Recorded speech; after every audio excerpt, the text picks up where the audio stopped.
Então, vou começar.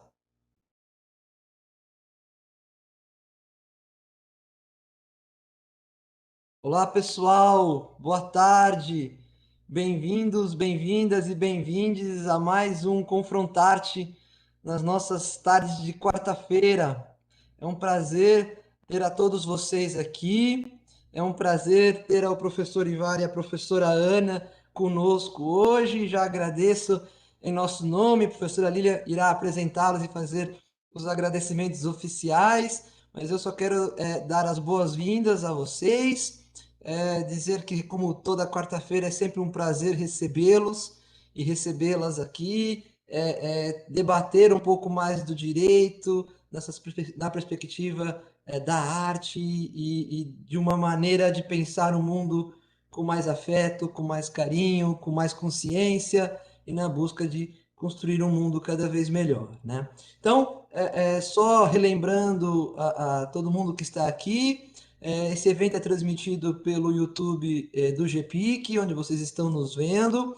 As perguntas serão feitas aos nossos convidados pelo chat do YouTube. Vocês podem fazer as perguntas lá, nós as leremos aqui no final das apresentações, nosso período de debate, né? A gente pede que vocês, se possível, curtam o nosso canal, marquem o nosso sino ali para receber nossas notificações e curtam o nosso vídeo de forma que quanto mais esse vídeo é curtido, mais ele fica aparecendo nas primeiras colocações quando começam a procurar por palavras-chave, direito, questão indígena, questão cultural, né? Então, é para que a gente consiga fazer com que as nossas mensagens cheguem cada vez mais longe, né? Então, sem mais delongas, agradeço novamente ao professor Ivar, à professora Ana, e passo a palavra para minha querida colega, professora Lilian.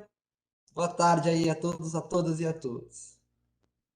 Olá, boa tarde a todas, a todos, a todos. É um prazer mais uma vez estar aqui com os nossos colegas de sempre, né? E também com a oportunidade de ouvir nossos convidados dessa tarde. Então, agradeço muito a Dani por mais uma vez poder partilhar esses momentos do Confrontarte, né? Que tem sido sempre um espaço de aprendizagem, tanto para nós quanto para todos que nos acompanham. E hoje a gente tem um tema interessantíssimo, acho que é indispensável que o Brasil comece a olhar com mais atenção para essa temática, cada vez mais permitir que seu espaço de igualdade, de inclusão e de pluralismo seja autêntico. Então, hoje a gente vai discutir o direito e o universo indígena, como incluir esta diversidade. E os nossos convidados de hoje são Ana Maria Ribeiro da Costa, que é pós-doutora em Ciências Sociais pela Pontifícia Universidade Católica de São Paulo, tem doutorado em História pela Universidade Federal de Pernambuco, tem mestrado em História pela Universidade Federal de Mato Grosso, tem a graduação em História pela Universidade Federal do Rio de Janeiro e é membro do Instituto Histórico e Geográfico de Mato Grosso. Também temos conosco aqui o Ivar Bussato, que é indigenista já há muitos anos, né, desde 1972, é mestre em agricultura tropical pela Universidade Federal de Mato Grosso e é coordenador geral da OPAM, que é a Operação Amazônia Legal, ambos muito imersos nessa temática indígena e que vão trazer para a gente, com toda certeza, as maiores contribuições que nós possamos aprender nessa tarde aqui, muitos conhecimentos novos, partilhar ideias, tirar dúvidas, enfim, ter um momento muito agradável. Eu, além dessa apresentação aqui, que é mais formal e curricular, vou fazer uma apresentação assim, mais afetiva da Ana Maria. Ela é nada mais, nada menos que uma querida, ela partilha conosco aqui, no Empoderá-los, a possibilidade da gente poder dizer que a maternidade está presente entre nós. Ela é mãe da Loiuá, né, nossa querida estudante que participa do Empoderá-los já há algum tempo, né, e, para além disso, é alguém que está muito atenta e trabalha há muitos anos com a questão indígena. Então, é a certeza de que nós vamos ter um bom diálogo.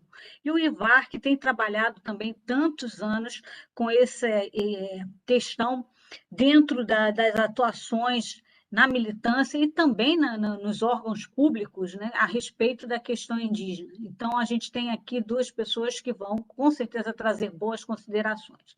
E eu vou deixar eles agora à vontade para falar e para trazer para nós aqui o trabalho que eles prepararam para hoje. Então, a gente vai começar com o Ivar, né, que vai poder agora apresentar um pouco as suas questões a respeito desse trabalho de nossa tarde.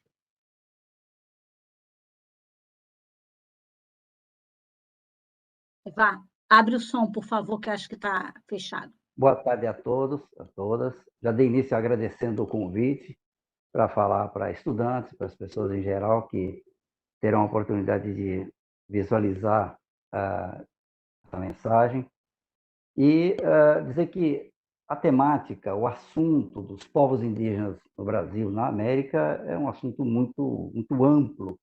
E nós temos aqui 20 minutos, 25, uma hora e meia de conversa sobre isso.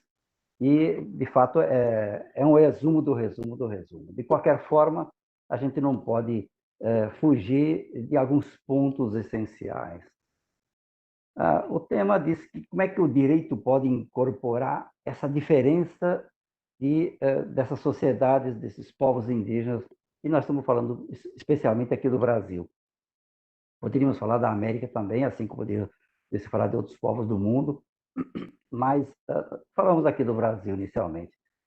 Bem, para todos os efeitos, Portugal e Espanha, no Tratado de Tordesilhas, em 1494, já dividiram os seus espaços aqui na América do Sul, né?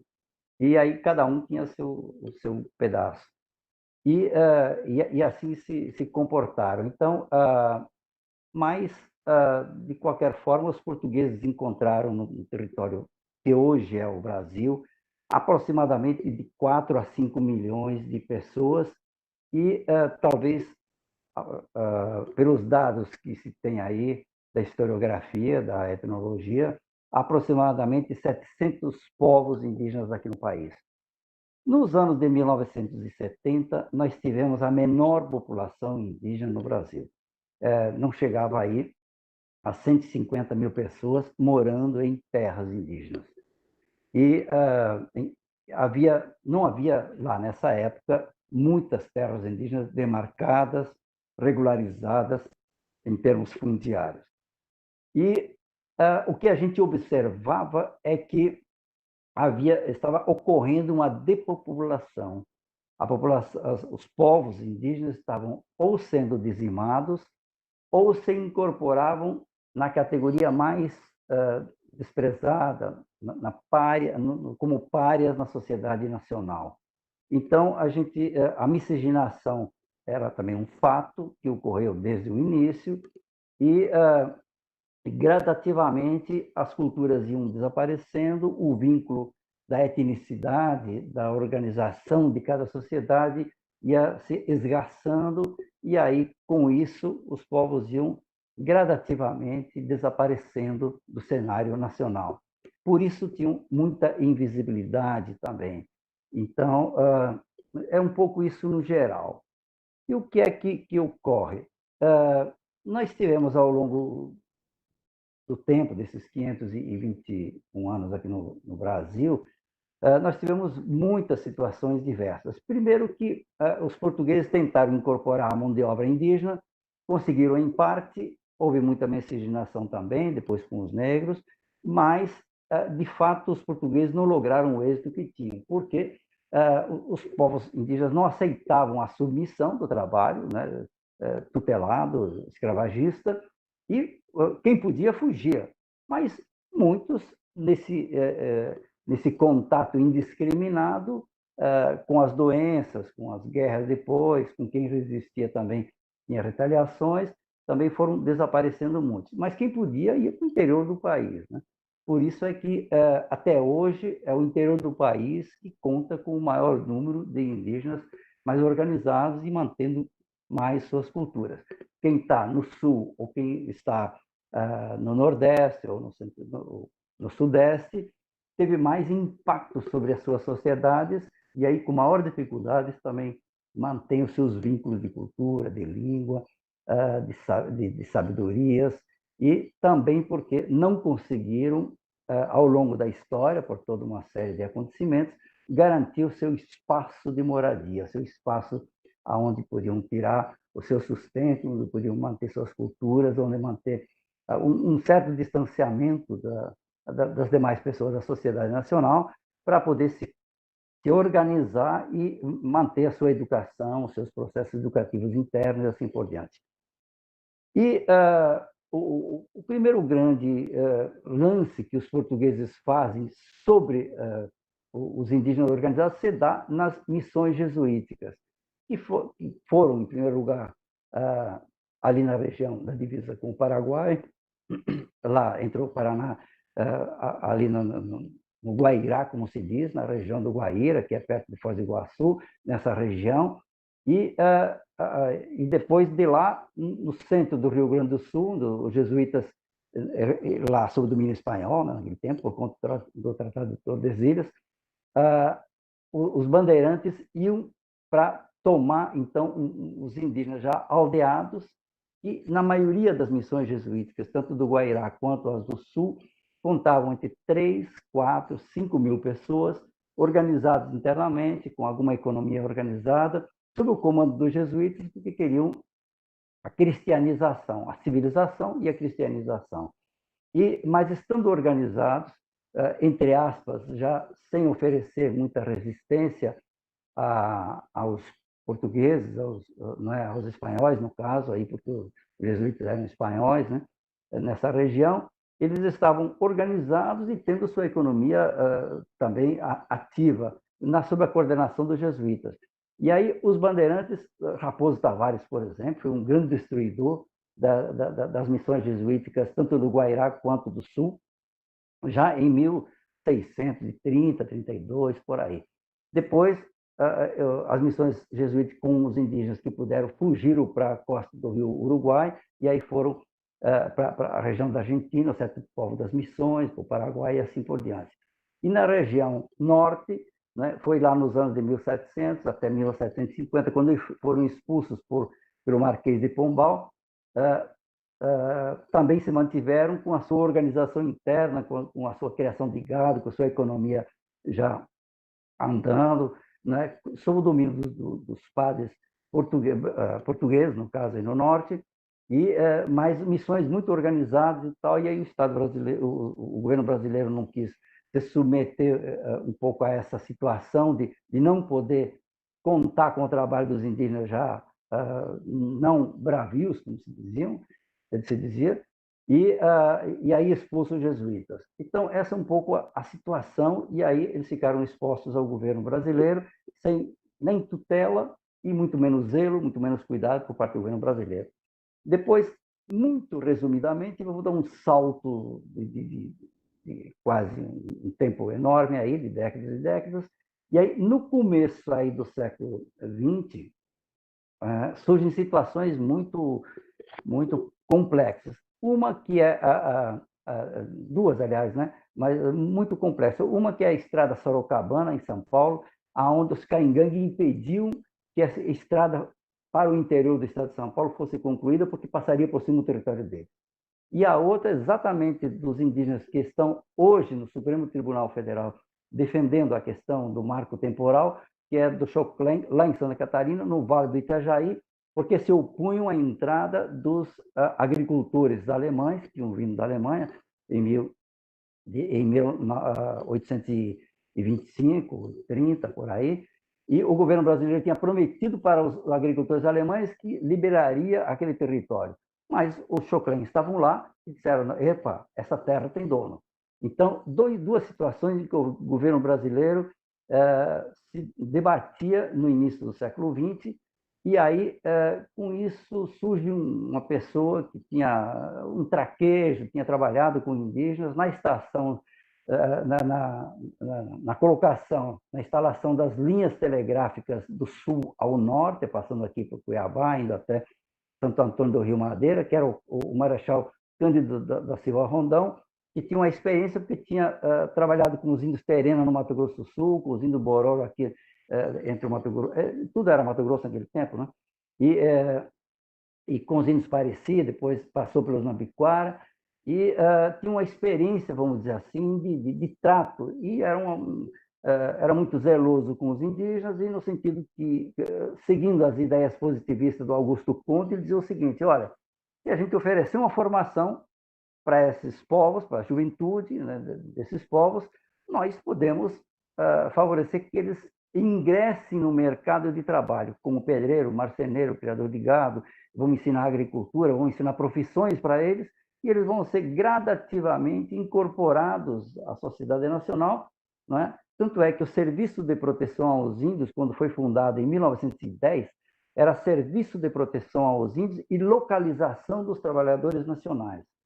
Ele durou assim até 1918, porque os positivistas, com Rondon na frente, entendiam que se os índios tivessem alguma formação, poderiam, naqueles núcleos do interior do país, se misturarem aí, havendo a miscigenação com quem chegasse nessas regiões para ocupar também as áreas, e aí seriam todos brasileiros e gradativamente aquela incorporação à sociedade nacional aconteceria sem maiores problemas. Mas, de fato, esse projeto, embora as intenções do Rondon fossem... ele era um humanista, né? Enfim, e a gente pergunta aí para os índios que conheceram o Rondon, todo mundo tem muita saudade da forma como ele tratava os indígenas, mas, de fato, esse projeto da incorporação, houve uma assimilação. E praticamente aonde ele passou, com quem ele trabalhou, né, enfim, tendo incorporado os indígenas na linha telegráfica, por exemplo, todos pareciam que trabalharam na linha telegráfica, mesmo os telegrafistas, depois receberam aposentadoria, porque estava ligado ao Ministério da Agricultura, todos eles saíram da terra indígena e não tiveram terras demarcadas. Então, havia um dilema aí que ao longo do século XX, o Serviço de Proteção aos Índios, em várias regiões do país, nós estamos aqui na região da Marcha para o Oeste, né? E aí, essa Marcha para o Oeste, no tempo aí do Getúlio Vargas, nos anos 40, 50, era uma marcha para incorporação, e os índios que estavam no percurso era para manter contatos pacíficos e tal, no sentido que também eles pudessem servir de mão de obra, né? Havendo miscigenação, estariam se incorporando, se diluindo na sociedade nacional. E, de fato, no Mato Grosso do Sul também aconteceu a mesma coisa. Em alguns lugares, houve a demarcação de reservas indígenas. E o termo reservas indígenas durou até a Constituição de 1988, porque eram reservas, considerando que os indígenas seriam passageiros para uma integração à comunhão nacional. Então, as terras indígenas não eram consideradas como hoje terras indígenas, territórios, enfim, mas reservas que um dia iam deixar, e os indígenas iam deixar de ser índios, né, porque iam se incorporar à sociedade nacional, e a questão estaria superada. Mas, de fato, houve uma mudança muito grande aí, que a partir aí dos anos 60, 70, houve uma crítica muito grande a esse modelo de atuação do Serviço de Proteção aos Índios e uma crítica muito grande ao modelo das missões também, de trabalhar com os povos indígenas. Porque, enquanto diziam, e de fato isso acontecia, as missões tinham a preocupação de cristianizar os indígenas, isso, de fato, causa um impacto muito grande na espiritualidade, na cultura, na vida, na forma de organização das sociedades indígenas. Embora muitas, sobretudo os católicos, né, as missões católicas, elas ajudaram a salvar no sentido biológico da palavra, né, garantir a vida das pessoas. Mas houve muita descaracterização e muitas também impediam que os índios pudessem exercer suas culturas, seu jeito de ser, sua forma de ser e a sua organização. Isso era um problema sério. E os estados, não só brasileiros, mas os estados americanos, também tinham políticas de integração que acabava sendo, de fato, uma implosão nas sociedades. nas sociedades indígenas, né, no interior dessa organização social que formava um povo distinto, com língua, cultura, jeito de ser, jeito de pensar, e com um território de origem. De origem, essa é a questão do marco temporal, que o território, eles são originários de um determinado território, não é? Com uma mitologia encravada em cima dos pontos geográficos, não é? Com um conhecimento desse hábitat ao longo de séculos e séculos. Então, de fato, o que o Estado fazia e o que as missões faziam levavam praticamente ao mesmo fim. Mas a Constituição de 1934 é a primeira Constituição brasileira que garante que os índios. E a Constituição de 1967, no período dos militares, no artigo 198, já garante que os povos indígenas têm direito às terras que ocupam originariamente, tendo o usufruto exclusivo sobre esse espaço, cabendo à União demarcá-las. Então, de fato, há uma legislação já nesse século XX que garante na Constituição Federal que essas terras em cima dos territórios, sempre a demarcação das terras é menor do que o território, porque o território às vezes é abrangente e tal, e muitos povos às vezes foram diminuídos pelo contato, né? Nesse sentido que de fato nós tínhamos uma população pequena no Brasil, se considerarmos a população originária aqui no Brasil, e também em relação à população de hoje, que chega em torno de 1 milhão de pessoas, com mais de 650 mil pessoas morando em terras indígenas. Então, de fato, no início dos anos 70, nós temos, na Constituição já de 34, de 67, e depois, de 1988, a garantia constitucional de que eles têm direito às terras que ocupam. Agora, quais terras? Qual é o tamanho da terra? É a aldeia? É o pátio da aldeia? É o território que está na mitologia daquele povo? É aquela área onde ele caça, onde ele pesca, onde ele coleta, onde ele planta roça, onde ele faz sua aldeia, onde ele muda de aldeia, porque num lugar ele vai para outro lugar, quando a caça diminui aqui vai para outro lugar, quando o peixe diminui, ou por divisões, ou porque, enfim. Qual é a terra que o Estado Nacional brasileiro, que o Estado Nacional garante? Qual é a área que o Estado Nacional garante? Então, aí é preciso... Ivar, eu acho que você fechou a sua câmera. Ela estava com um pouquinho travando, mas se puder abrir. Abriu. Qual é a área, então, que a Constituição garante para um determinado povo? Então, há um decreto-lei de 1966 que regulamenta isso, do tempo do Fernando Henrique Cardoso, que regulamenta o processo de delimitação, de definição, de regularização dessas terras.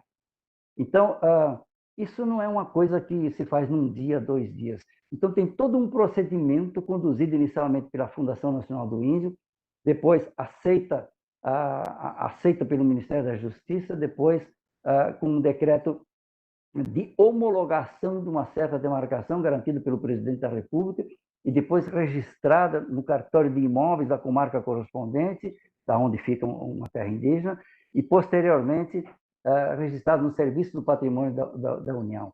Então, há todo um processo garantido e de equipes multidisciplinares que fazem esses estudos. E isso é preciso que se diga, muita gente não entende. Mas tem áreas aí que demora de 5 anos, nunca vi uma área ser demarcada com menos de 5 anos. E tem áreas que demoram 10, 15, 20, 30, até mais de 30 anos para ter a sua definição. Então, imaginem só a tensão interna no interior de uma sociedade indígena. E imaginem só a tensão dos vizinhos, ou aqueles que disputam essa área, também com os indígenas. Então, dos dois lados, passa-se uma vida em disputa. Tanto os indígenas, que são originários de um local, onde de fato, vivem, né? Garantem seu espaço, e, por outro lado, também quem está disputando isso também tem uma perspectiva de se estabelecer, de fazer seu negócio, de ocupar aquela região. Então, é um pouco essa situação que é, de fato, um embaraço de todos os lados. Mas eu diria que no Centro-Oeste, na Amazônia especialmente, aí Rondônia, o Acre, o Amazonas, Amapá, Roraima, o Pará, Mato Grosso, sobretudo Mato Grosso do Norte, aqui, houve muitos encaminhamentos a partir dos anos 70 para cá, porque, em primeiro lugar, duas coisas aconteceram. E houve uma mobilização da sociedade civil brasileira, e também por parte do Estado brasileiro, através da Fundação Nacional do Índio, que garantiu que mais gente estudasse o indigenismo, estudasse a antropologia, estudasse a etnologia e pudesse estabelecer um diálogo mais qualificado com os povos indígenas. Então, com isso, a sociedade civil, tendo várias entidades não governamentais, e não buscam interesses próprios, eu não conheço, e não são muitas no país, hoje não passam de 5, 6, 8, 10 entidades indigenistas no Brasil, são poucas, e todas elas com o interesse de contribuir para que essas sociedades possam ter garantido um espaço de vida onde desenvolva da maneira, de acordo com usos, costumes e tradições, como diz o artigo 231 da Constituição, desenvolvam a sua maneira o jeito de educar seus filhos, educar seus netos, garantir que a sua sabedoria possa responder às necessidades daquela sociedade e possam desenvolver seus rituais de acordo com sua espiritualidade e assim por diante. Então, de um lado, houve um incentivo para que houvesse assembleias de chefes indígenas a partir dos anos 70 e os índios se organizando. E a partir Professor Olivar, eu vou interromper só um minutinho para pedir para, se possível, o professor retornar a ligar a sua câmera, que parece que falhou aqui um pouquinho a transmissão da sua imagem. Pronto, agora sim. Agora foi. Sim. Não, ela estava no meio do caminho. Então, nesse sentido que há uma mudança histórica a partir dos anos de 70 para cá. Uma, que através das assembleias, dos encontros entre os chefes, os líderes, os representantes dos povos indígenas do Brasil, eles se organizam. E hoje nós temos aí advogados, temos defensores indígenas em todas as regiões, as universidades recebendo indígenas, se formando nas mais diversas áreas, professores indígenas nas escolas indígenas do interior do país, não é? Muitos professores indo para as universidades. É claro que ainda precisa avançar nisso, quem trabalha com a educação aí sabe que ainda a formação escolar ainda não responde às necessidades que cada sociedade tem, a projetos próprios, isso precisa avançar, né? Não vamos achar que está tudo resolvido. De qualquer forma, houve um avanço enorme aí. A outra coisa é que a legislação buscada e conquistada na Constituinte nos anos 80 e garantida em 88, ela tem uma especificidade aí no artigo 8º que garante pelo menos aliás, no capítulo 8º, garante 2 artigos importantes.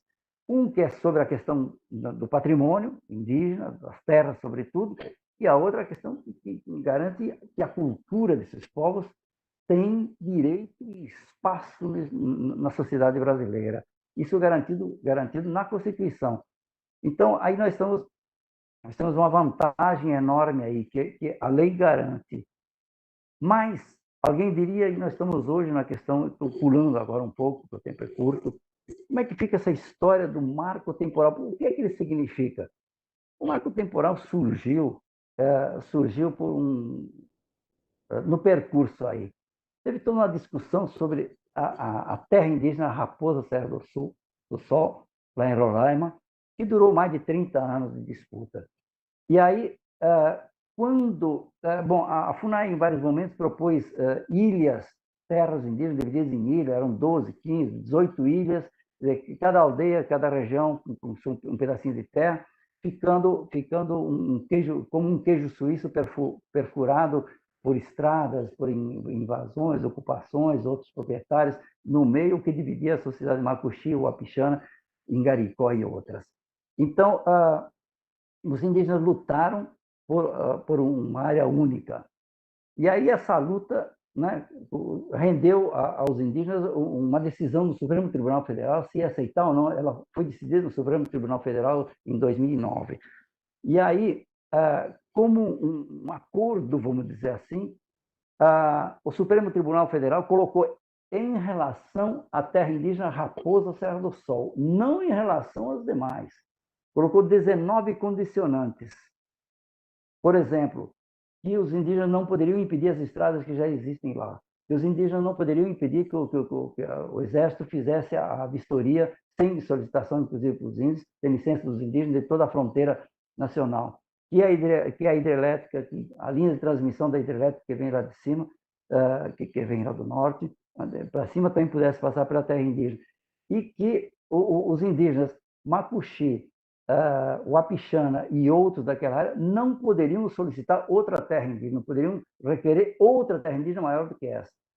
E é nesse sentido que, a partir de um desses condicionantes, que era essa, que os Macuxi, e o Uapixana e outros não poderiam solicitar outra terra indígena, não poderiam ampliar essa terra, é que foi entendido como decisão de repercussão geral para as demais terras indígenas brasileiras. Isso é uma farsa, porque, de fato, o próprio Supremo, o presidente Aires Brito, que depois saiu, reconhece, o próprio Supremo diz, não, nós decidimos em cima de um fato específico, que era a terra indígena Raposa Serra do Sol. E não estávamos... E também porque não podemos legislar. Não podemos legislar. É por isso que o PL, o Projeto de Lei 490, né, que foi encaminhado ao Congresso Nacional ainda em 2007 por um deputado daqui do Mato Grosso, ele propõe completamente uma reformulação dos procedimentos de demarcação, inclusive dizendo que o Congresso Nacional tem que decidir sobre as terras indígenas que vão ser criadas e outras áreas de preservação, parques nacionais e tudo. Mas isso significaria dizer o seguinte: quem decidiria sobre as terras indígenas são outros que são aqueles que estão em disputa exatamente com os indígenas. Então, os indígenas não têm um representante no Congresso Nacional. Hoje tem a Joênia Uapixana, que é da Federal por Roraima, mas tem uma em 549. Então, há uma disparidade aí, né? Então, seria dizer que, olha, nenhuma terra indígena vai ser decretada no território brasileiro. Então, é um pouco isso. E aí, a partir daquele momento e a partir da situação específica do Choclen de Caim, lá de Santa Catarina, que foram ao Supremo dizer o seguinte: nós queremos.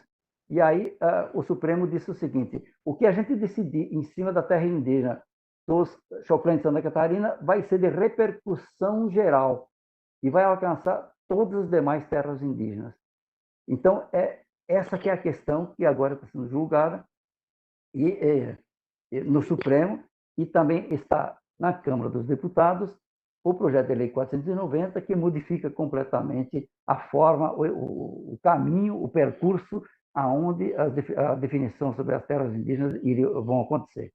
Então, é um pouco essa situação que nós temos hoje, mas a decisão do Supremo está empatada, porque o ministro relator, o Edson Fachin, votou contra o marco temporal, em cima de toda uma legislação, em cima do direito originário que está na Constituição, ele tem que julgar a partir da Constituição, e um outro ministro, o Marques, foi contra. Então, está empatado, e o ministro Alexandre de Moraes pediu vistas, e aí não se sabe quando ele vai retornar com as vistas, e aí teria que concluir a votação.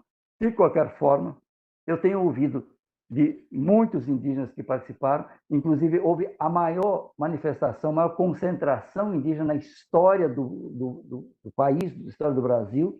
Aconteceu em agosto, com mais de 6.000 pessoas, representando mais de 170 povos em Brasília, fruto de uma organização interna dessa sociedade, desses povos, de uma articulação com suas associações, da ARP-Sul no Sul, da APUIM no Nordeste, da FEPOINT aqui do Mato Grosso, da COIAB na região amazônica e da APIB, a Associação dos Povos Indígenas do Brasil, que se organizaram com seus colaboradores, com seus assessores, mas como protagonistas de uma situação. Isso é inédito. Então, passando o marco temporal ou não, claro que é muito pior se ele não passar. Se ele for negado, isso é importante que ele seja negado, que não haja um marco, porque os índios dizem a nossa história não começou em 1988. Como é que vão dizer que a partir de lá para cá, né, se já o Estatuto do Índio, em 1973, do tempo do regime militar aqui no país, ele dizia que as terras indígenas deveriam ser marcadas em 5 anos. Não foram demarcadas. A Constituição de 88 dizia também que devia ser demarcada em 5 anos. Não foram demarcadas todas. Então, certamente vai ser um problema se houver um marco que a partir... Porque por um motivo muito simples, né? Em 1988, até 1988, os indígenas brasileiros eram tutelados e garantiu a sua participação no judiciário através da Fundação Nacional do Índio. Eles eram considerados de menor. A tutela só caiu em 1988. Então, eles não poderiam ter ido para a justiça.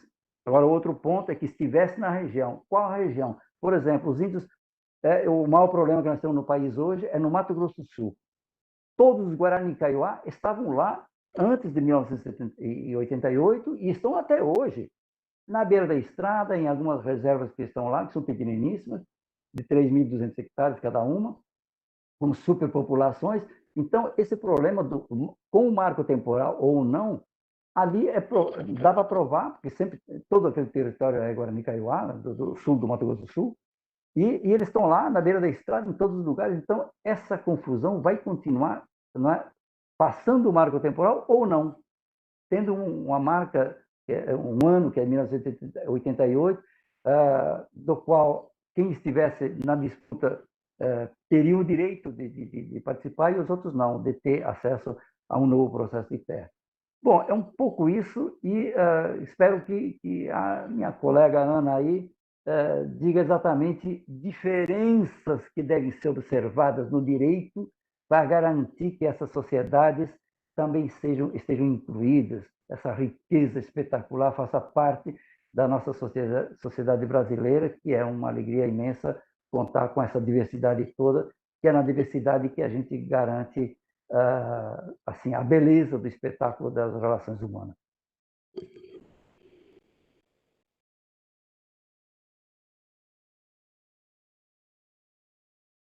Ivar, muito obrigada pela tua fala tão rica, tão cheia de pormenores dessa trajetória da discussão indígena no Brasil, da onde vem, né, tanto lastro de problemas que não foram resolvidos ao longo dos anos e que hoje contabilizam um monte de situações que o judiciário, em última análise, está tendo que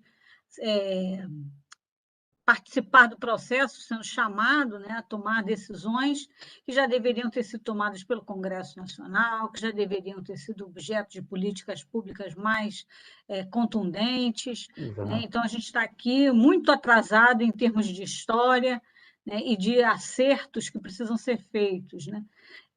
Avançamos em algumas coisas, mas em outras parece que ainda estamos ali totalmente paralisados em processos de construção de novas abordagens, né?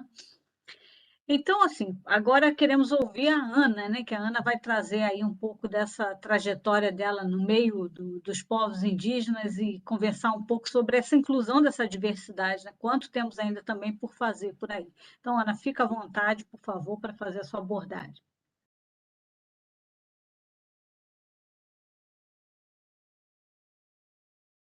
Ana, abriu o som, por favor. Obrigada, Lília, obrigada, Daniele, Ivar também, nós dois novamente juntos. E quando foi proposto para nós essa participação na Confrontarte, eu e Ivar conversamos sobre essa proposta dele de dar uma visão bastante rápida, né? Porque são séculos aí que o Ivar foi colocando essas questões assim tão violentas, e aí nós pensamos que no final eu pudesse afunilar com uma colocação que pudesse exemplificar um pouco dessa problemática que envolve a territorialidade indígena. Aí eu pensei, já que o Confrontarte ele tem uma proposta muito bacana, que é de fazer um diálogo da arte, né, e suas diversas expressões com o direito. Na verdade, a gente devia de fazer esse diálogo mais fortemente da arte com nossas próprias vidas, com as nossas vivências, né? Mas ainda não vejo isso com tanto suporte. Mas aí eu pensei em trazer a arte indígena, mais especificamente a cultura material e a cultura imaterial, encravada como marcos, não temporal, mas marcos identificatórios de territorialidade indígena. Então, trazer a própria arte como testemunhos dessa territorialidade imemorial, né? Primeiro, eu quero colocar rapidamente, porque esse meu interesse com a cultura material. Eu me formei na UFRJ, no Rio, em 1982. E eu acho que 2 meses depois eu já estava em área indígena. Eu saí do Rio e vim para Mato Grosso. E quando eu cheguei para trabalhar com os povos Nambiquara, né, os grupos Nambiquara, eu vim com a proposta de entrar no campo da educação. À época, a BR-364 ela já estava aberta, porém não estava pavimentada. E aí o governo brasileiro ele pediu recursos ao Banco Mundial para essa pavimentação. E aí o Banco Mundial, em contrapartida, ele pede que o governo brasileiro dê assistência a essas populações que estavam à margem da BR, já que se esperava, como aconteceu, uma leva enorme de pessoas para a região. Bom, aí eu vim com essa proposta de trazer um programa experimental de educação formal indígena, não é? E aí eu chego em uma aldeia nambiquara, o povo nambiquara, como o Ivar colocou, que ele, a princípio, ele tinha uma única região, o Roquete Pinto vai trazer isso, essa enorme região nambiquara, já em 1912, mas essa região, ela, com a demarcação, ela trouxe ilhas. É esse queijo que o Ivar falou, com diversos buracos. Então, essa grande região, essa área imemorial nambiquara, ela hoje o Nambiquara, eles têm 11 terras indígenas, tá? E aí eu chego para fazer um programa experimental de educação formal. Só que quando eu chego lá, eu me deparo com um outro país. Eu estava em outro país, era uma outra língua, eram outros modos de viver, de sentir, de pensar, era uma outra realidade que eu pedi para os índios me darem um tempo para eu me adaptar àquela nova vida que eu ia passar a viver. E aí aconteceu, gente, algo muito interessante. Na época eu fiquei brava, viu, Ivar? Mas, assim, o grupo que eu tinha acesso era o grupo de crianças. Então, eu tinha acesso ao universo infantil. E eu queria estar no grupo da minha idade, mas o grupo da minha idade já era de mulheres casadas e com filhos. Eu era solteira e sem filhos. Então, eu fiquei assim. Eu acho que foram quase 2 anos no grupo infantil. Aprendi muito com eles, a me virar um pouco nesse. Mas foi tudo com as crianças. Mas eu falei assim: não, eu tenho que sair, eu tenho que ir para o grupo das mulheres, pelo menos das mulheres solteiras.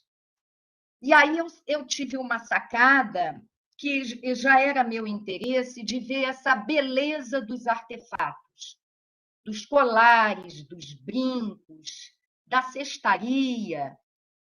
E aí eu vou começar pela cultura material. Quem que faz o cesto cargueiro? Qual é a matéria-prima? Se tem uma narrativa mítica de origem daquele artefato. Gente, eu acertei em cheio, porque aí, como as crianças não sabiam responder as minhas perguntas, e também mais por conta da barreira linguística, na verdade, principalmente pela barreira linguística, eu já comecei, não, pergunta para minha mãe, ela sabe mais, ela entende mais o português. E aí eu devagarzinho fui passando para um outro grupo etário. E aí eu passei por o das mulheres solteiras e, na verdade, só quando eu tive 3 anos depois, quando eu tive meu primeiro filho, é que eu passei a integrar o grupo das mulheres casadas e já com filhos.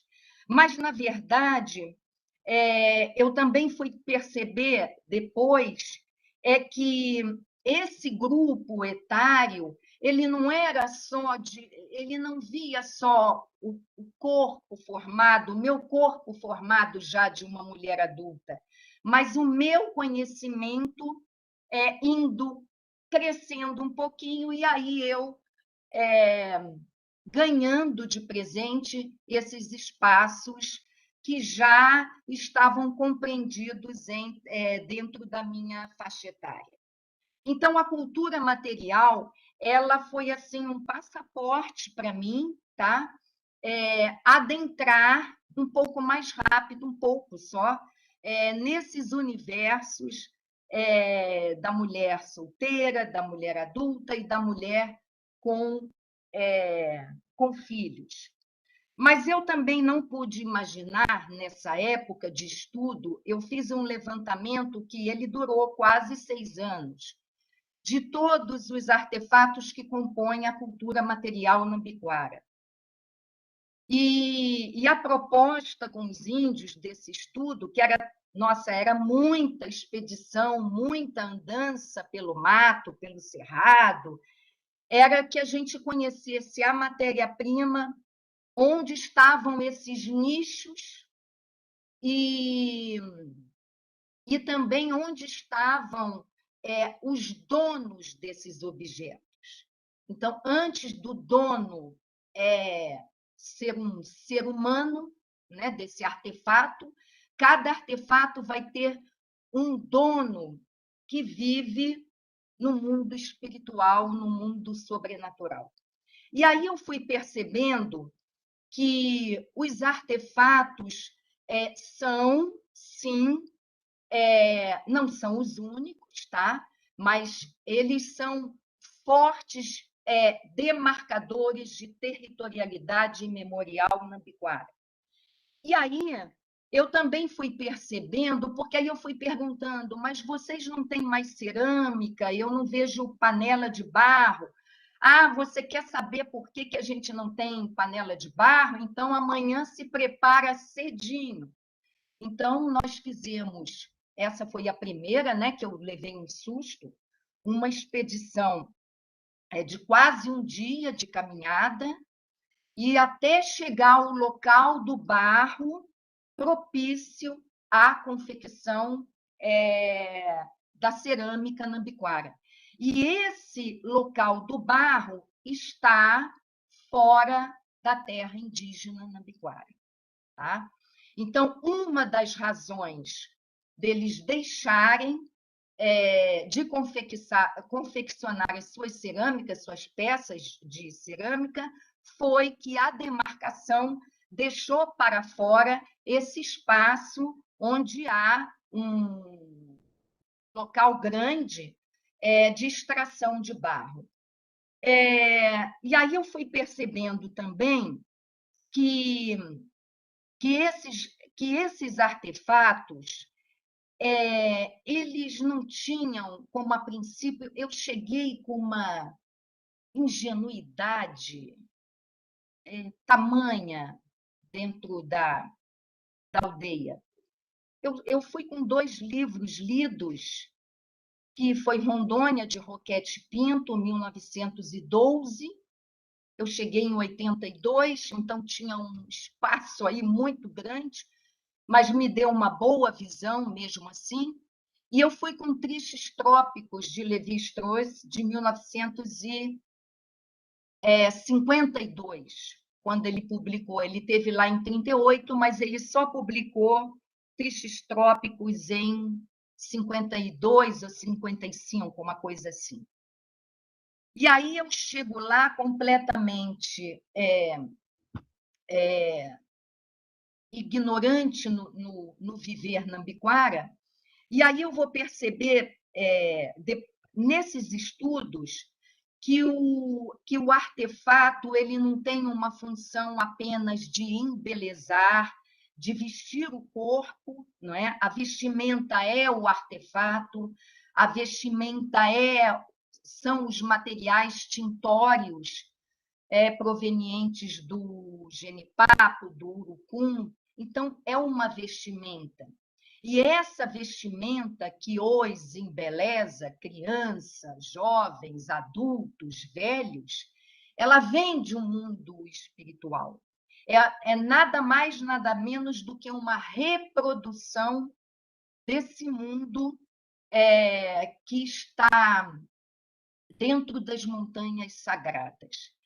Se o mundo ocidental, grande parte, enxerga o firmamento, o céu, como o paraíso, o local após a morte, né, que a alma se encaminha após a morte, os grupos nambiquara eles vão entender que esses espaços podem ser as montanhas sagradas ou as cavernas, a depender dos grupos.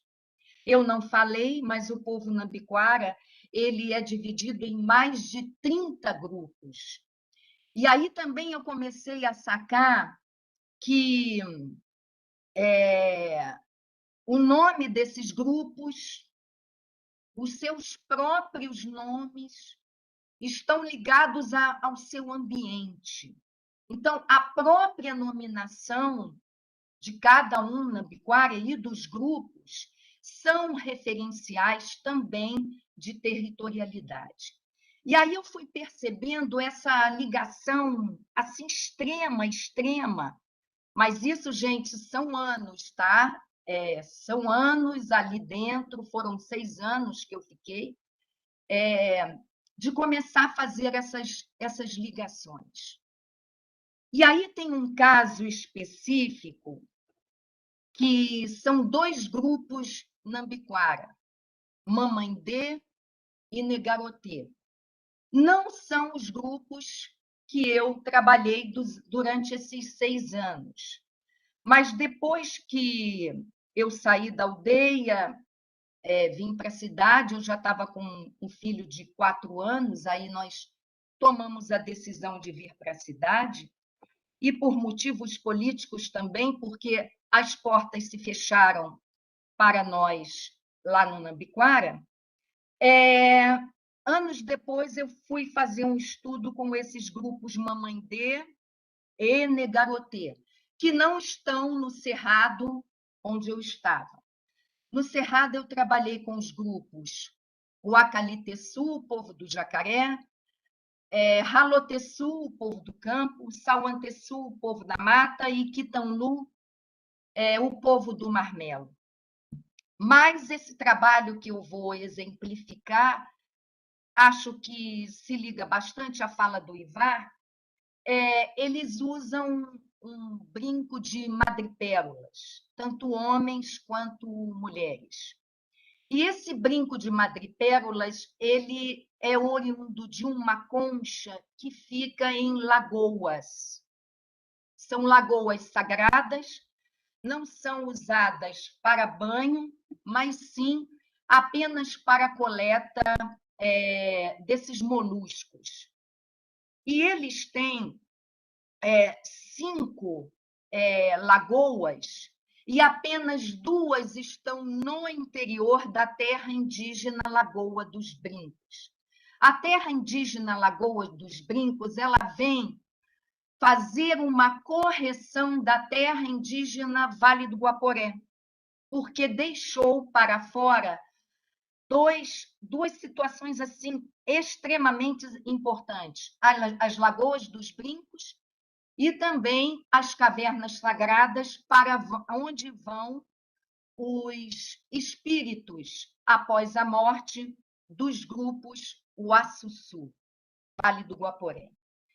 Bem, e aí vem até essa correção, não pode fazer uma ampliação, não se permite isso, ampliação da terra indígena Vale do Guaporé, então fizeram uma outra terra, a terra indígena Lagoa dos Brincos.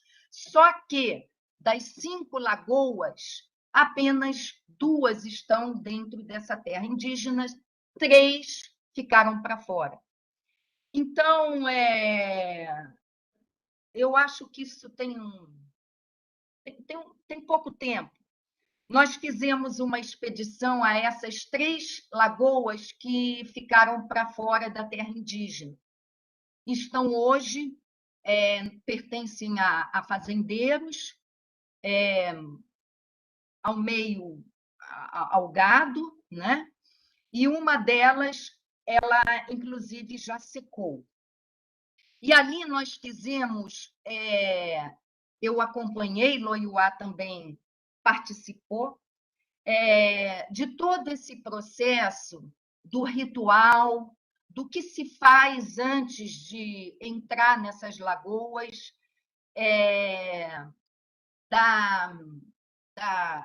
de oferecer os seus artefatos ao espírito do jacaré, que é um jacaré sobrenatural que mora nessa lagoa sagrada e que é o responsável diretamente pelo ritual de iniciação da puberdade feminina.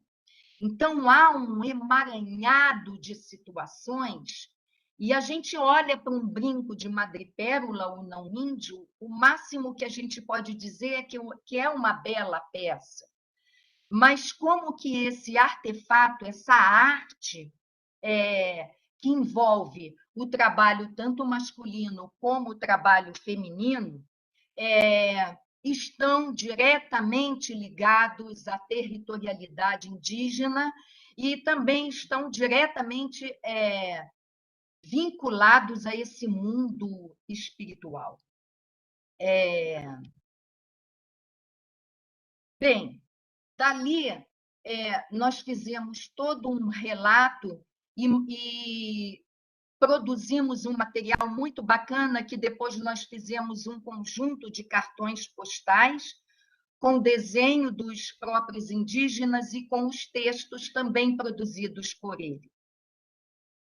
Parte desse texto, eu fiquei muito feliz, porque é como que a arte ela também pode sustentar uma petição, ela pode sustentar um pedido no Ministério Público, apresentado pelos indígenas para a revisão dessas 3 lagoas que ficaram para fora, mesmo a lagoa que está morrendo. E aí, isso também, essa expedição que nós fizemos, ela ocasionou a ida dos indígenas ao Ministério Público e à própria FUNAI. E há um material que eu não vou ler, porque eu acho que não cabe aqui, mas os discursos são muito interessantes. O discurso da FUNAI de Cuiabá e o discurso, a FUNAI de Cuiabá em prol dos indígenas e a FUNAI de Brasília colocando empecilhos a essa proposta demarcatória com uma série de desculpas. A palavra é simples, mas é essa mesmo, desculpas. E aí o que aconteceu, que o Ivar também colocou na fala dele, é o protagonismo indígena. Como os indígenas não conseguiram que a FUNAI de Brasília ela ficasse à frente dessa reivindicação, eles conseguiram placas com funcionários da FUNAI, não pode falar o nome, porque isso não é permitido, e aí os próprios indígenas demarcaram esta área. Quer dizer, ela juridicamente de nada vale, não é? Mas foi eu achei assim de uma coragem muito grande, porque dias depois, um tempo depois, eu não me lembro mais quanto tempo, algumas dessas placas foram cravadas de balas, e colocando os indígenas assim num baita risco de vida. Mas, voltando à questão da arte, no caso, os artefatos como fatores importantes para essa presença indígena que foge a esse marco temporal, levando em consideração os lugares sagrados que buscam essa matéria-prima e levando em consideração os nichos dessas matérias-primas. E aí a gente finalizou um outro trabalho muito legal, porque na época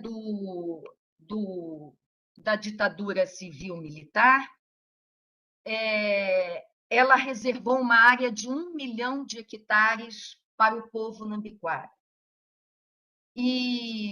Só que o tiro saiu pela culatra, porque a proposta da FUNAI em reservar uma área bastante extensa, se comparada às demais, era colocar todos os grupos nambiquara nessa região, nessa reserva, né, que o Ivar bem explicou, e esvaziar o Vale do Guaporé, onde estão as terras férteis. A reserva nambiquara, de 68, ela praticamente está em cima de Cerrado. Em 68, Cerrado não era interesse do governo, né? Então, e sim as terras do Vale do Guaporé. E alguns grupos nambiquara começaram a ser transferidos, foi uma transferência compulsória para dentro dessa reserva nambiquara, abandonando suas aldeias tradicionais. Parte dessa transferência, eles foram os grupos, se não me engano, Alanteçu, povo do Pequi, ou povo comedor de Pequi, eles foram transferidos por aviões da FAB. E outros grupos também, até com certa hostilidade, são grupos nambiquara, mas ainda tem uma certa hostilidade com alguns, passaram a morar dentro dessa reserva. Como são costumes um pouco diferentes, foi muito difícil essa adaptação, e eles retornam a pé para o Vale do Guaporé. E vai coincidir também com o que o Ivar falou, que na década de 70 é uma drástica redução populacional e que não vai deixar de atingir o povo nambiquara. Nessa década, tem estimativas de um antropólogo norte-americano chamado David Price, que estava na região, da população nambiquara não atingir a 600 indivíduos. E Rondon, no início do século XX, fez uma estimativa de 20 mil indígenas da etnia nambiquara. Então, eles retornam, esses grupos, ao Vale do Guaporé, e, ao retornarem, tem uma expressão de um indígena também, o Assusso, já falecido, que, ao retornarem, eles não reconhecem mais a região onde seus ancestrais moravam, pela mudança de paisagem, pela violência da mudança que passou a ser utilizada para a criação de gado. E aí tem uma expressão do índio Etreca Nambiquara, que eu cheguei, não conheci mais onde eu morava, meus pais moravam. Cerca, cerca, cerca, pasto, pasto, pasto, vaca, vaca, vaca. Eu não sei se meu tempo acabou, mas é para mostrar, no caso, exemplificar a fala do Ivar, esse esbulho territorial que não acabou, tá?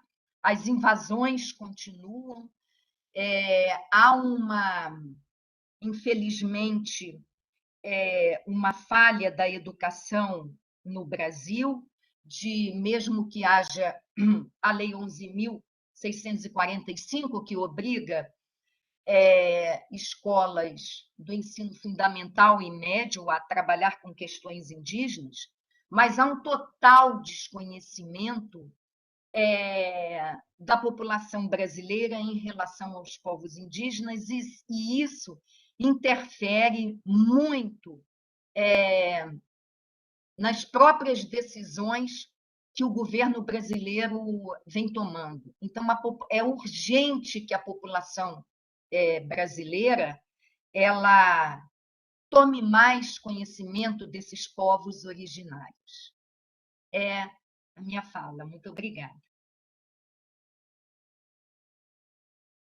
Ana, que maravilha, né, de conversa que você fez aqui conosco, né, de oportunidades da gente perceber como é difícil ter essa imersão cultural, né, que ela é complexa por si só, porque são universos que não têm uma familiaridade com nossa cultura, com o nosso olhar, e às vezes a gente quer fazer justamente o inverso, né? Vocês acompanhem a nossa e nós ignoramos a de vocês, a destruímos, acabamos e simplesmente tomamos vocês para o nosso mundo, né? Cooptamos vocês para o nosso lado.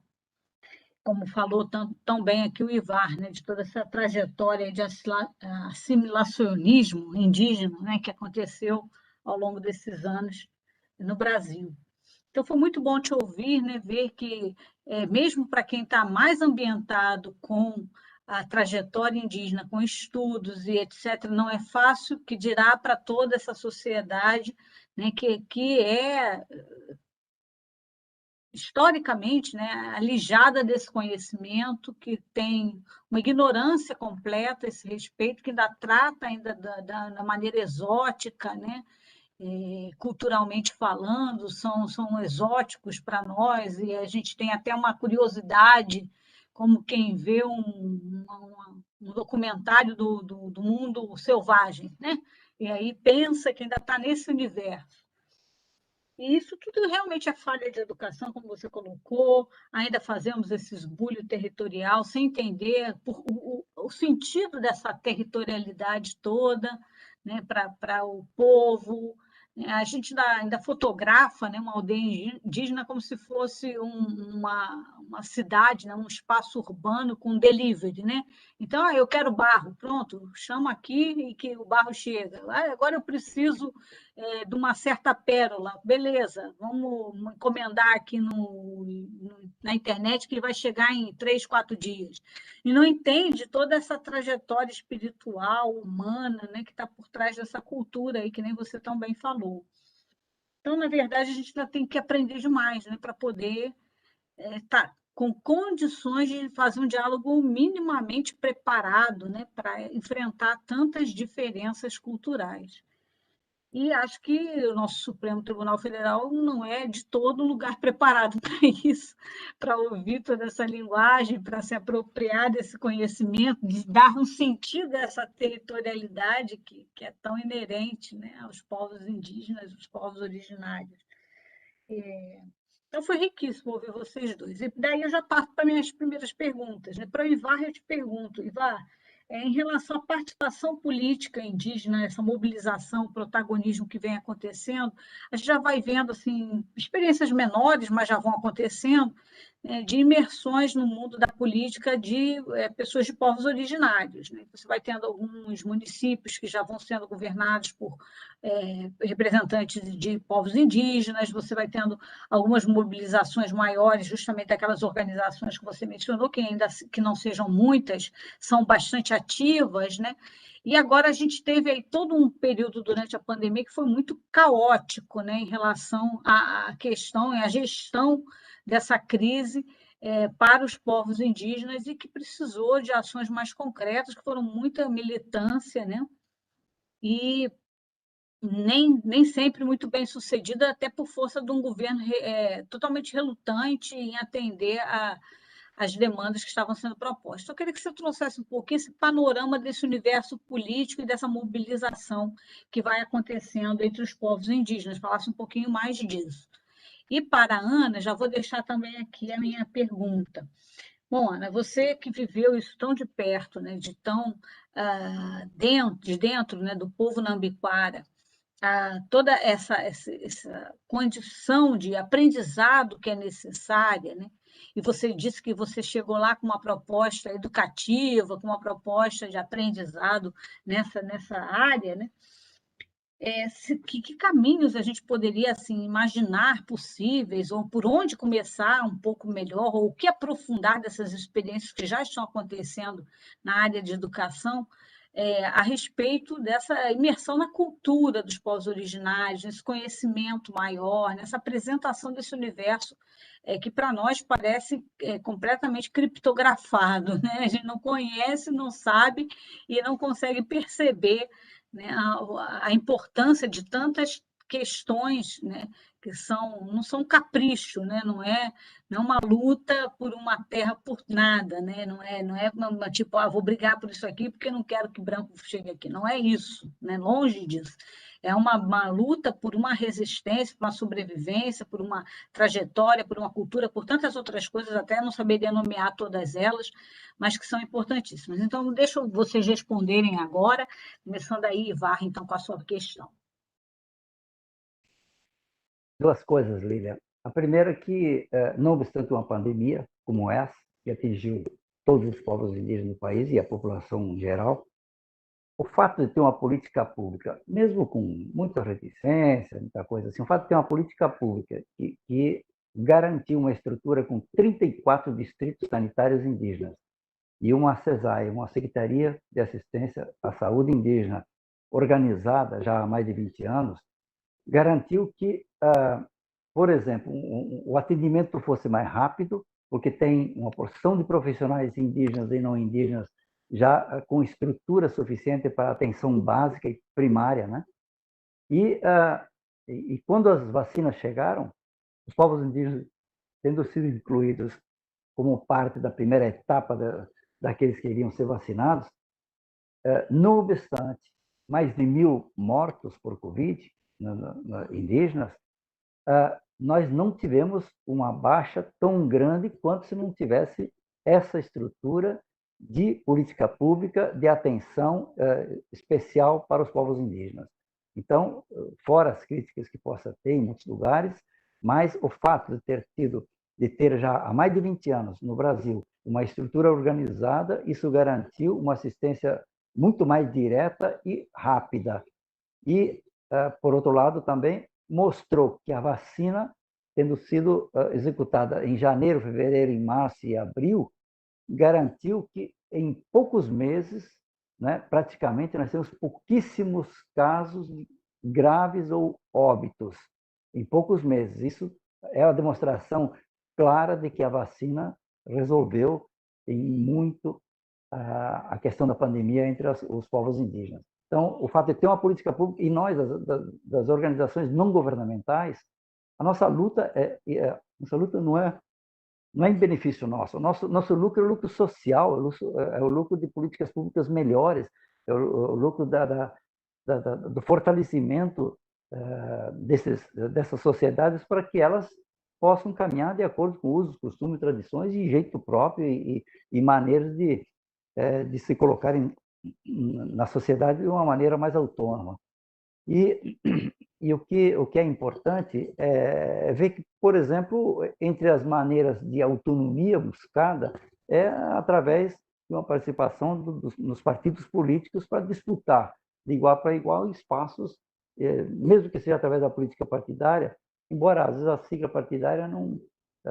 Eu estou vendo que grande parte dos indígenas que filiam a essa ou aquele partido não são identificados muito, vamos dizer assim, com a plataforma daquele determinado partido. Querem um espaço para poder disputar possibilidades. Então, é claro que as maiores conquistas são de vereadores, onde a população indígena é significativa nos municípios, e a dificuldade maior é para eleger deputados federais e senadores, né? Então, a Joênia, por exemplo, foi eleita em Roraima porque a população indígena de Roraima é significativa em relação à população não indígena. Então, o Mário Juruna foi eleito no Rio de Janeiro, com uma circunstância muito específica, pelo nome nacional que ele já tinha conquistado, né, pelo fato de andar com o gravador embaixo do braço, para provar que muitas mentiras ele tinha ouvido e queria provar para os não indígenas que muitas autoridades mentem. Então, pelo nome nacional que ele já tinha, o fato de ter tido o apoio da Círvia e Leonel Brizola no Rio, garantiu um mandato a ele. Mas não é fácil eleger um deputado federal fora desses estados que não tem um número de eleitores suficientes para elegerem, tendo que esse indígena candidato buscar, junto à população em geral, os outros votos. Então, mas, de fato, para vereadores e prefeitos, em muitos lugares, é um espaço possível, é um espaço também de aprendizagem, é um espaço que muitas vezes tem sido contraditório, vamos dizer assim, à defesa daquele grupo ao qual o indígena eleito defende, né, ou é vinculado, né? Mas, de qualquer forma, há um aprendizado muito grande aí nesse caminho percorrido, sabendo que quem conduz o destino de um partido não é só aquela pessoa, mas é uma contingência determinada que os índios não dominam, de um modo geral, embora às vezes conheçam o percurso. Mas, então, é uma forma... Eu acho que a melhor saída seria, como muita gente pensa, como tem em alguns lugares do mundo, um parlamento indígena que tivesse uma participação efetiva nos debates, nas discussões mais amplas que interessassem aos povos indígenas. Seria uma maneira mais democrática, vamos dizer assim, não precisando passar por um processo muito distinto e muito desigual, inclusive, dado que são muitos povos que a possibilidade de representação nessa forma que aí está constituída não vai alcançar êxito, sobretudo para deputados estaduais, governadores, senadores e deputados federais. Então, eu acho que é nesse sentido, mas é um espaço de discussão aí importante, de muita aprendizagem. Nós temos visto que nos últimos 30, sobretudo nos últimos 30 anos, de muitas discussões, inclusive, junto a muitos grupos indígenas e nas associações deles, e eu acho que é por aí também, quer dizer, são formas de se organizar, muitas vezes pegando o bonde que já está andando ou inventando outras formas, buscando outros espaços aí importantes. Mas o importante enfim, são aqui falando para muita gente da área do direito, a principal questão é essa que a Lília coloca no final. Qual é a capacidade que nós, a sociedade nacional, de diferentes formas representadas, temos de diálogo de igual para igual, em condições de sermos compreendidos e de compreender. Por exemplo, a Ana disse o seguinte: olha, as lagoas sagradas são importantes. Uma que virou pasto e acabou pela supressão da mata, com projetos aprovados pela SUDAM, Superintendência do Desenvolvimento da Amazônia, e por isso que os ambiquados do Vale do Guaporé foram retirados e foram jogados lá para o Cerrado, porque naquele tempo o Cerrado não tinha valor nenhum para a agricultura nem para a pecuária. As regiões de mata, sim, e lá é que foram aprovados os projetos da SUDAM, da Superintendência do Desenvolvimento da Amazônia, aonde havia incentivos fiscais para o estabelecimento dessas empresas agrícolas aí, pecuárias, especialmente. Então, o que acontece? Mas mesmo no Vale do Guaporé, em outras regiões da Amazônia, qualquer proprietário tem que preservar 80% da área. Às vezes, no diálogo, a área de reserva legal poderia também ser de uso, ou ser indígena, ou ser do proprietário. Às vezes, até acordos desse gênero seriam possíveis. Mas, sendo que o diálogo é de surdos, de um modo geral, a população nacional não conhece, não compreende fenômenos, situações específicas, como a Ana acabou de valores, o que tem significado, o que não tem. Então, como não se compreende, como é que se vai entender a solicitação, o pedido, o clamor, a conversa daquele elemento, daquela pessoa, do povo indígena determinado? E o povo indígena, às vezes, não compreendendo bem o português, não compreendendo bem as regras, não entendendo bem qual é a intenção. E a intenção, na absoluta maioria das vezes, dos não indígenas é comercial. É de produção de bens para serem vendidos. E não é assim que os indígenas entendem que se deve ter relação com a natureza. Então, a natureza ela é próxima, ela é parte da gente. Então, por isso que hoje, nesses movimentos todos, a gente ouve das mulheres, dos homens, das crianças, nós somos água, nós somos terra, nós somos território, nós somos natureza. O que o Raoni disse? O Raoni disse, eu amo a mata, meu amor pela mata. Então, quando ele diz a mata, ele não diz uma árvore, ele não diz uma lagoa, ele não diz um rio, ele diz um conjunto muito grande, não é, de espaços naturais, não é, vivos, e que tem um vínculo com a sociedade dele, assim como tem um vínculo com outras sociedades em outros locais, cada um no seu lugar. Então, eu acho que a possibilidade de um diálogo é possível, esse caminho é possível. Então, às vezes, e eu escuto muitos índios dizer o seguinte: olha, se os não índios, se os brancos também cuidassem da natureza, a nossa terra podia ser até menor. Porque se eles vão garantir o rio do outro lado, a lagoa, não é? Vão garantir aquele lago, vão garantir que não vão derrubar a mata lá em cima, que não vão derrubar, não vão matar a cabeceira do rio, tá bom. Então, serviria para eles, serviria para nós também. Mas se eles derrubarem tudo, nós temos que garantir um pedaço que garanta a nossa possibilidade de vida aqui. Então, essa dicotomia, esse distanciamento é que provoca grande parte dos embates, das dificuldades de avanço.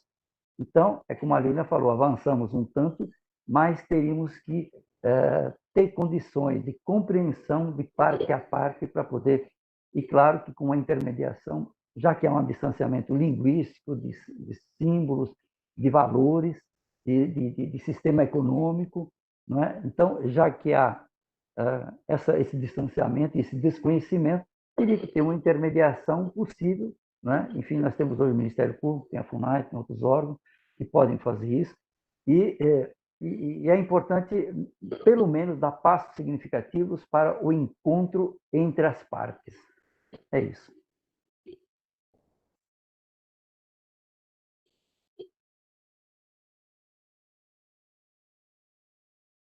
A questão se volta para a educação, não é isso, Lília? Eu penso que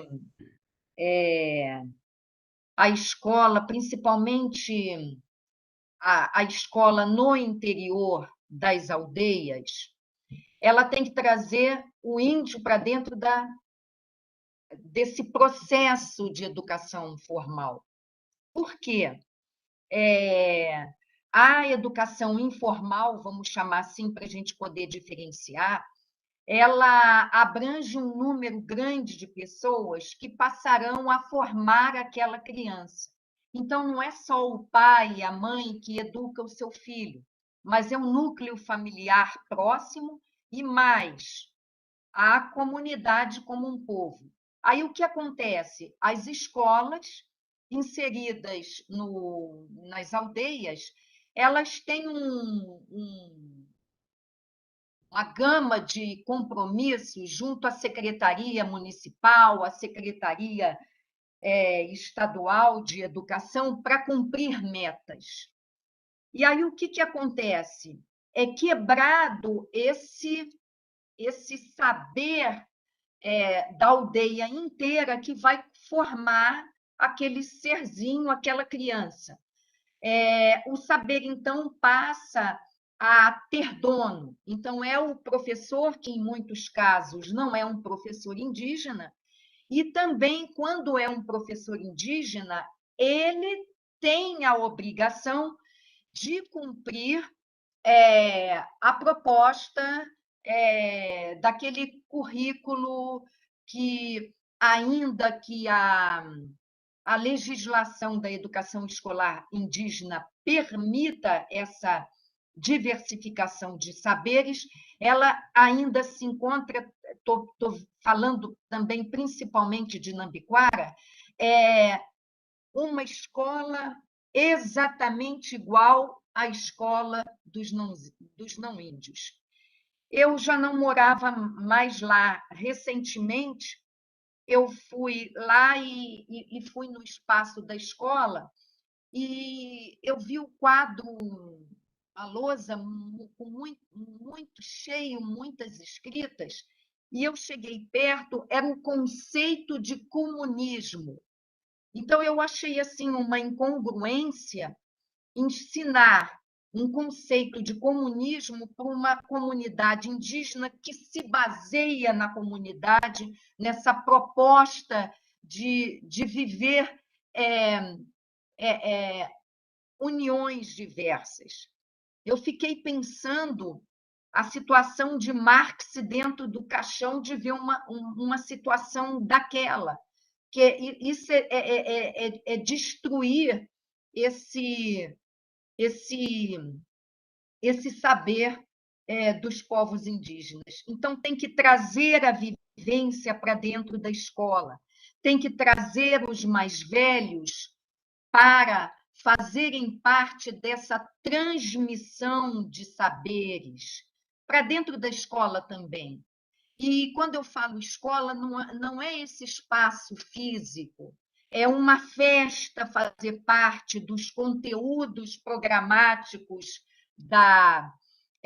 de uma determinada disciplina.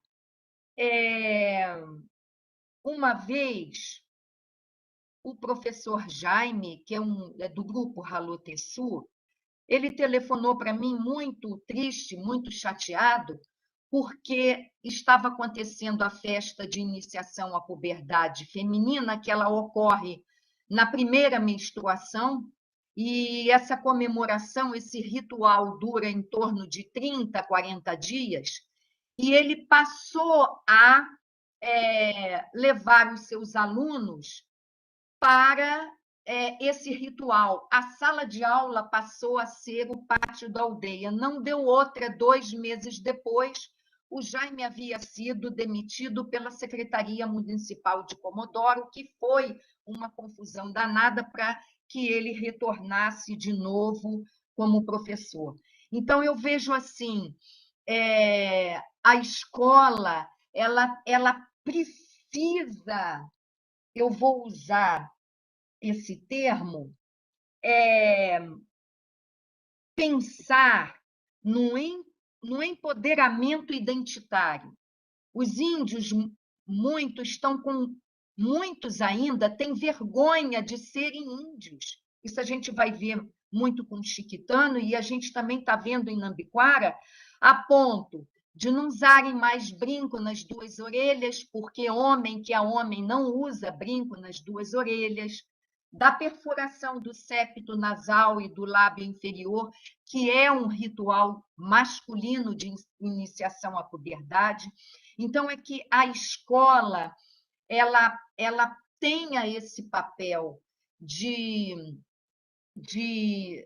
trazer o universo indígena, a importância de ser índio, que tá muito longe. Ela tem escolas, não vou dizer que todas as escolas eu nem conheço, mas grande parte das escolas no interior das aldeias, elas não representam o universo indígena. E essa escola tem que trazer a problemática do contato, a problemática do esbulho das terras indígenas. Os Nambiquara têm uns 3 anos, 4, eles bloquearam um trecho da BR-364 na altura do município de Comodoro.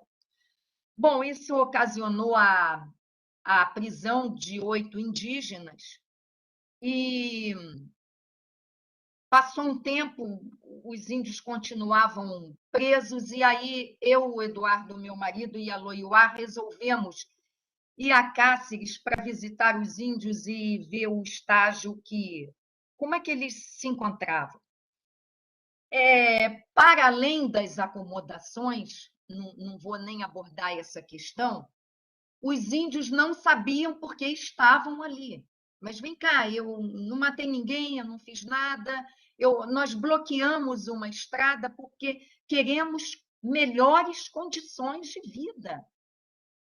E aí que foi legal, porque pegou a Constituição, a Loiuá explicou de uma forma de compreensão para o vocabulário, porque o português é a segunda língua deles, e formas de defesa. Foi aí que os índios começaram a entender por que nós estamos presos, quem vai nos tirar daqui, quanto tempo nós vamos ficar aqui, qual vai ser a nossa sentença. Então, assim, trazer a legislação específica destinada aos povos indígenas e trabalhar na disciplina de língua portuguesa, de história, trazer essas questões para dentro da sala de aula, porque isso, consequentemente, vai trazer essa vontade de beleza indígena, lembrando do Darcy Ribeiro, que esse termo foi cunhado por ele.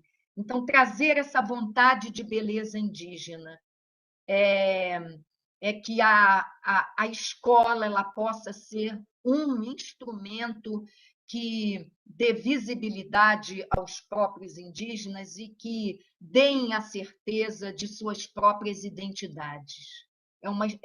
Tem que ser uma escola próxima à problemática deles com a sociedade não índia. Obrigada, Ana, Ivar.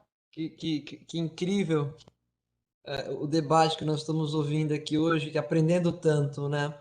Estamos quase no nosso tempo já, mas temos ainda mais 10 minutinhos e temos duas perguntas aqui do público no chat, que eu creio que elas se coadunam, então faço para os dois, por favor, e aí sintam-se à vontade para responder. A primeira é da Loiuá, ela faz para o professor Ivar, mas acho que a Ana também pode, a professora Ana também pode, por favor, responder. Ela pergunta se vocês poderiam nos contar sobre o marco temporal e sobre o polêmico arrendamento de terras, se isso beneficia ou traz malefícios às culturas indígenas, né? E depois nós temos uma pergunta do José Eduardo Fernandes Moreira da Costa, pergunta a Ana, né? Qual a importância da demarcação das terras para a cultura imaterial indígena? Por favor, professor Ivar. Se quiser começar. Eu inicio. A maioria absoluta dos indígenas que querem trabalhar com maquinário, né, produzindo commodities, outros, eles não querem arrendar a terra, eles querem condições, fortalecimento das suas organizações, suas cooperativas, né, para poder, como eles dizem, tocarem por conta própria esses empreendimentos. E não é para abrir as terras deles todas, não. Então, no caso dos Parecis, que estão aí, estão muito na onda e tal, são usados como exemplo, eles utilizam hoje menos do que 1,7% do seu total de área demarcada, homologada, garantida certinha. Então, não é para abrir, expandindo muito mais do que eles fazem hoje. É ter condições, e para isso precisa de formação adequada, inclusive um posto avançado da Embrapa lá, para produzir com mais especialidade, o que melhor se adequar àquele solo, àquele ambiente, aquelas condições de trabalho deles. Então, é isso que eles buscam, não é propriamente o arrendamento. Então, é nisso que... E não é dando um trator, uma colheitadeira que se resolve isso. Não é dando um financiamento uma vez que se resolve isso. Isso não é assim. Essa agricultura moderna, contemporânea, de produção de commodities, é uma agricultura não só de precisão, como se diz, usando muita tecnologia, mas é uma agricultura de decisão econômica. Então, é preciso, como a Ana acabou de dizer, assim como a escola deve ser um ponto que valoriza a identidade, então a escola também tem que oportunizar que, de forma bem distinta, com alternância, né, em loco, nas aldeias, fora das quatro paredes da sala de aula, que permita o desenvolvimento com técnicos especializados, com apoio à formação dos professores, com apoio técnico, inclusive, né, de assessorias na área pedagógica, na área técnica, nas mais diferentes áreas, para que eles possam desenvolver outros projetos que, dentre muitos, está a mecanização da agricultura. Dentre muitos, inclusive do Parecido, Manoco, do Nambiquara, alguns que estão aderindo a isso. Então, é muito importante que isso se coloque. É preciso ter uma base de formação para esse tipo de economia de mercado capitalista, que é muito diferente da produção para a distribuição, como esses povos estão acostumados. Inclusive, como utilizar o dinheiro que se consegue desses empreendimentos. Porque esse é um dilema, porque se produz, essa produção é capitalista, num sistema capitalista. Mas se o uso for no sistema de distribuição, essa empresa capitalista dos indígenas vai à falência. Então é preciso entender em que complexidade as coisas se dão.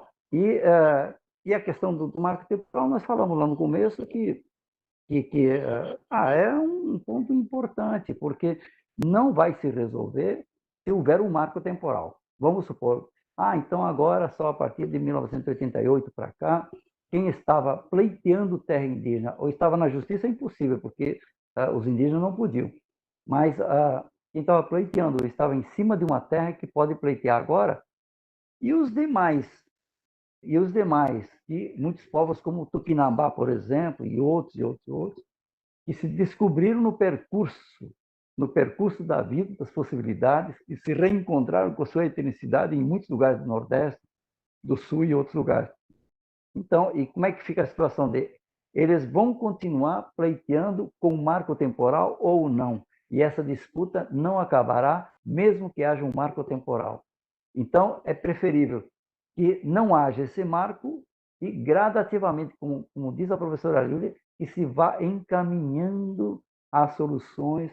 Não dá para fazer tudo ao mesmo tempo, mas é preciso que haja esse horizonte de interesse político, de interesse de solução das questões, porque, senão, do contrário, não interessa a ninguém o conflito. Mesmo em alguns lugares que eu vejo, não interessa para um produtor de soja, para um produtor de carne bovina, que a sua produção seja manchada de sangue indígena. Não interessa de jeito nenhum. E isso, em termos mercadológicos, é péssimo, é péssimo.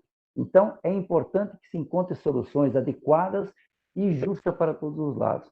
Eu sei que tem muita gente de boa fé que está na disputa, eu sei, é preciso encontrar essas soluções, é preciso encontrar. Eu não sei exatamente, a complexidade é muito grande, é difícil aqui falar alguma coisa, mas com diálogo e com interesse em solução dos problemas de ambas as partes que estão na disputa, os indígenas e outros proprietários e outros interessados, é preciso que haja uma intermediação, né? E essa intermediação tem que ser oficial, tem que ser dos órgãos estabelecidos pelo governo brasileiro em nome do Estado Nacional. Então, é preciso encontrar um caminho aí a ir solucionando as questões. E eu acho que todo mundo ganha com a solução. Então, nós temos, nós não digo, mas há terras indígenas aqui no Mato Grosso, na Amazônia, em outros lugares, onde não há problema algum com os vizinhos. E isso é um espetáculo, porque há colaboração entre as partes. Então, isso é um espetáculo. E é isso que nós desejamos, não é outra coisa, não é o conflito de forma alguma. Né? E é possível, se houver interesse e humildade para um diálogo franco e aberto, mesmo os interesses sendo distintos, para encontrar soluções, e eu acho que o caminho seria esse, não outro. Né?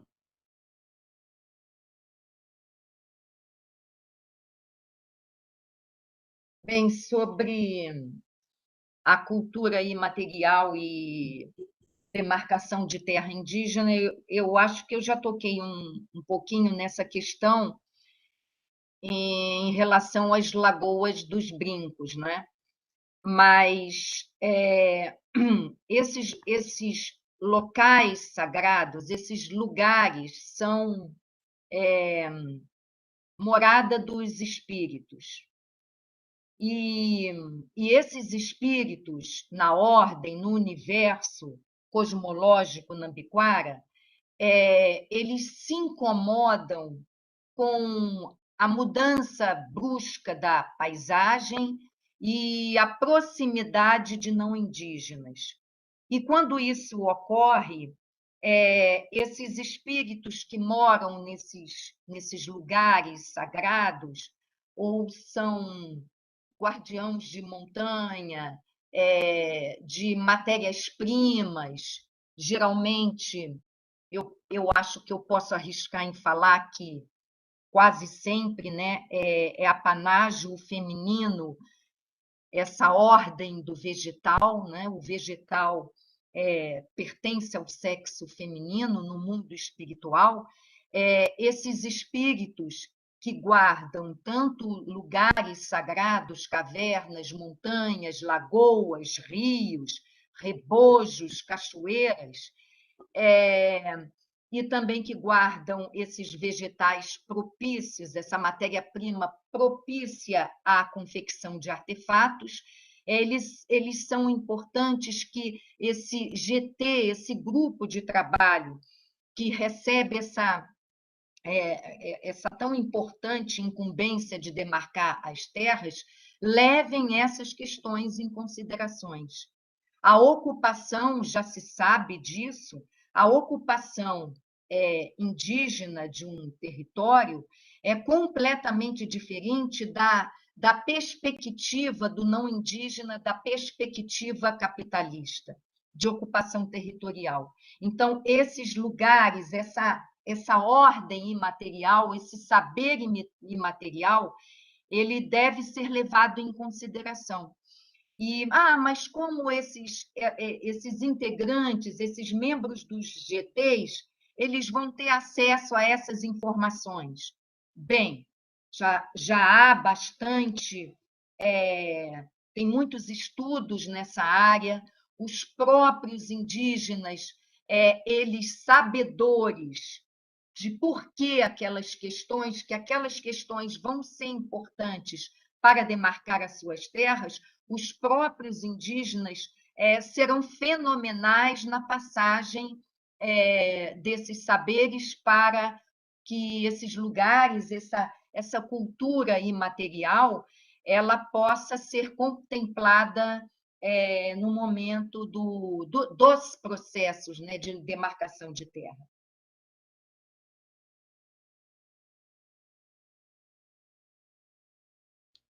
Ana, Ivar, muito obrigada pelas respostas. É uma pena que a gente sempre tem o tempo contado nesses eventos, né?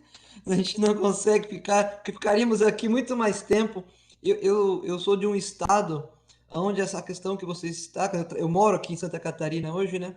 Ela é tão sensível, a gente ouve os debates e a gente vê aqui a dificuldade de mostrar a importância dos indígenas, da sua cultura, da sua participação na nossa sociedade, para essas pessoas que moram aqui na região e que acabam negligenciando esse tema. Então, eu aprendi muito com vocês aqui hoje, estou muito feliz, agradeço muito a participação de vocês e passo a palavra para a professora Lilian para fazer os agradecimentos finais, também depois passar para vocês falarem também os seus agradecimentos.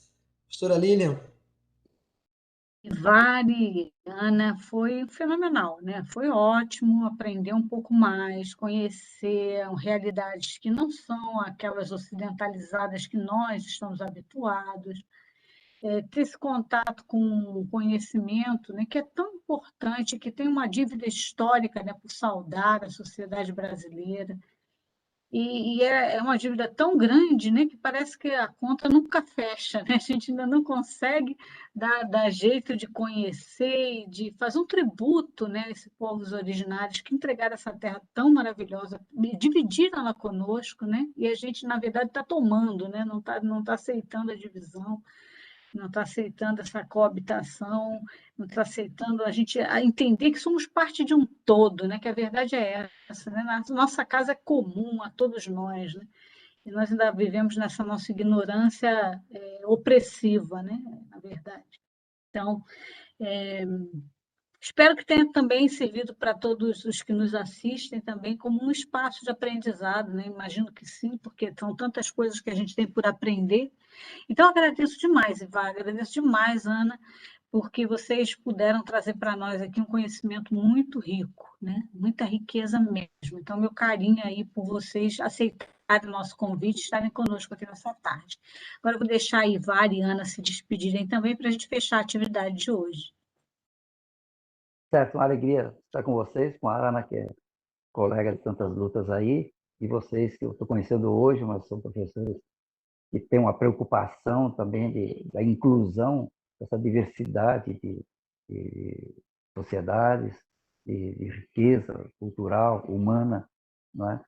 Então, agradeço e estamos sempre à disposição quando precisarem de outras conversas, se a gente puder, nós estamos aí também. Muito obrigado.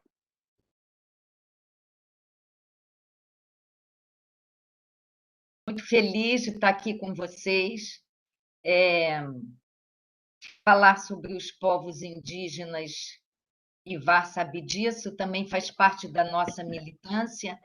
E eu acho, Lília, que eu penso que a gente pode começar a sanar essa grande dívida compreendendo, respeitando e admirando essa diversidade que os povos indígenas nos proporcionam e, quiçá, a gente também passar a trazer para os nossos modos de viver muitos dos seus ensinamentos. Acho que é isso. Agradeço Dani, Lília, Ivar. Muito bom. Muito obrigada, muito obrigada. Foi lindo, foi lindo. Valeu. Tá certo. Um abraço a vocês. Abraço. Professora Lilian, então nos vemos daqui 15 dias, no nosso próximo encontro. Né? Em breve nós já divulgamos os nossos cartazes, as nossas atividades, mas daqui 15 dias, no mesmo bate-hora e no mesmo bate-canal, cá estaremos. Tá sem som, Lilian. Tchau, Ótimo tchau, ter esse tempo pessoal. com vocês. Até o próximo encontro. Fiquem bem, continuem se protegendo, tomem vacina, estamos juntos.